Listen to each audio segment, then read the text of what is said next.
Marami sa ating mga kababayan na nagpapatunay na sila ay gumaling sa kanilang mga karamdaman matapos silang bisitahin itong sikat na lugar nga ni Saint Padre Pio. Pinaniniwala ang milagroso at tunay nga daw na nakagagaling ang lugar na ito. Kaya tara, samahan niyo ko, tuklasin natin kung anong meron dito. Welcome back to my channel! It's me again, your abang lingkod, Binibining Jonah.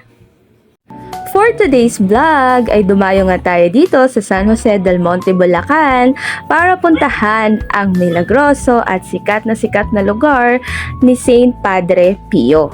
Pinaniniwala ang gumagaling ang mga taong may karamdaman na nagdarasal at bumibisita dito sa lugar na ito.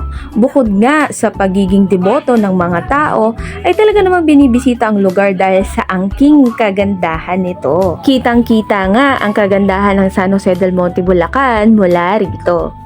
Meron nga rin ditong adoration chapel kung saan pwede tayong magdasal at magnilay-nilay. Nga pala, medyo matarik yung lalakaran po ninyo papunta dito pero worth it naman.